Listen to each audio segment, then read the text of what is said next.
So ఈ మధ్యన collections, fake collections అనేది బాగా డిస్కషన్ పాయింట్ అయింది సార్. దీని మీద మీ కామెంట్ ఏంటి? తండేల్ సినిమాకి ఒరిజినల్ కలెక్షన్ చూడొచ్చా?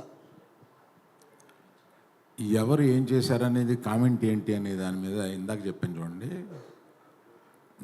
తండేలు విషయంలో మట్టుకు మేము కరెక్ట్గా వేస్తాము అంటే ఇంకొకరు వేయలేదు అని వస్తుంది. కరెక్ట్ కాదన్నమాట.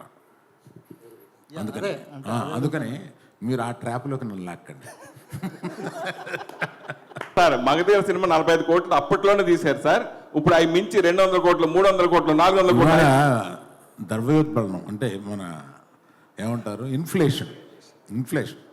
ఆ రోజు 40 కోట్లు, ఈరోజు ఇన్ఫ్లేషన్ తీసుకుంటే సుమారు 350 కోట్లు ఎంత ఉంటాయి. అవి తీసేస్తున్నారు కదండి 350 కోట్లు పెట్టి సినిమాలు.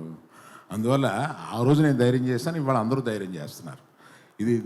దిస్ హ్యాస్ బికమ్ ది నామ్. ఇప్పుడు ఇవాళ తెలుగోడు సినిమా అన్నా, తెలుగు నిర్మాతలు అన్నా కూడా టోటల్గా అందరూ అలా తల ఎత్తి చూస్తున్నారు. దీనివల్ల అటువంటి ఖర్చు పెట్టినా కూడా అటువంటి సినిమాలు తీయగలిగిన డైరెక్టర్లు, దాన్ని మొయ్యగలిగిన యాక్టర్లు తెలుగులో ఉన్నారు. ఇది తెలుగు వాళ్ళ విజయం.